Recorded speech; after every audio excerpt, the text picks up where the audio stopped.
Hi friends, நம்ம இன்றைக்கி எங்கே போயிட்டுருக்கோன்னா திருச்சி ஏர்போர்ட்டுக்கு. ஏன்னா ரீசன் கேட்டிங்கன்னா எங்கள் அப்பாவும் வந்து ஃப்ளைட்டில் ஏற்றி விட்றதுக்கு. எங்கள் அப்பா 1 மந்த் லீவில் இங்கேயும் வந்தாங்க. இப்போ ரிட்டர்ன் போகிறாங்க. திருச்சி ஏர்போர்ட்டை நானே இப்போ தான் பார்க்குறேன். செம்மையாக இருக்குது. இதுக்கு முன்னாடி யார் விசிட் பண்ணியிருக்கீங்க கமெண்ட் பண்ணுங்கள். இன்றைக்கி ரொம்ப ஒஸ்ட்டான டே எனக்கு. ஏன்னா எங்கள் அப்பா திரும்ப ஊருக்கு போகிறாங்களே, அவங்கள நான் ரொம்ப மிஸ் பண்ணுவேன். அப்பா கூடவே இருந்தால் ஒரு ஹாப்பி தானே. இன்றைக்கி நான் மட்டும் நானும் எங்கள் அம்மாவும் தான் எங்கள் அப்பாவை ஃப்ளைட்டில் ஏற்றி விட்ற வந்திருக்கோம். ஆனால் என் தம்பி தங்கச்சி வீட்டில் தூங்கிட்டு இருக்காங்க.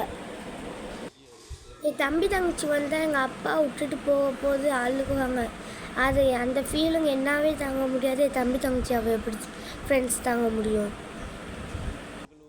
உங்களுக்கு இந்த மாதிரி சுச்சுவேஷன் வந்திருக்கா? வந்தால் எப்படி ஹேண்டில் பண்ணுவீங்க?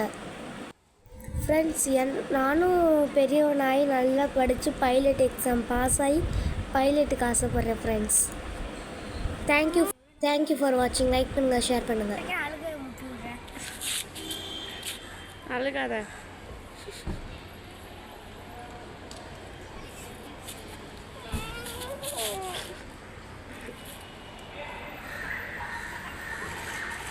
உயிர் அப்பா தூரப்பட்ட வரைக்கும் வாழ்ந்துருச்சு. இன்னும் குழந்தையாகவே இருக்குது. அப்பா எவ்வளோ லவ் பண்ணுது. அழுகாதடா, அப்பா அப்பாவை ஃபீல் பண்ணுவாங்க. அளவுக்கு வளர்ந்துருச்சு இந்த குட்டி. ஆனால் இன்னும் குழந்தையாகவே இருக்குது.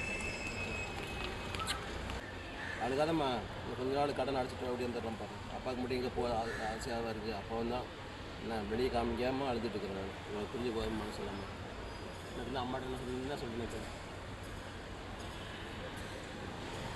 அழுகாத அடியே. ஆமாம், அழுதுனா அப்புறம் போக மாட்டேன். அப்புறம் நான்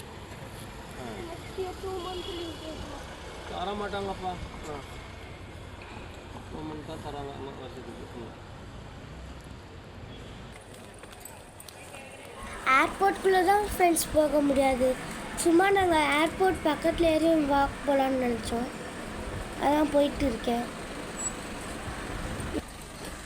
கொஞ்சம் தூரம் போயிட்டு அப்படி ரிட்டர்ன் வந்தோம் ஃப்ரெண்ட்ஸ்.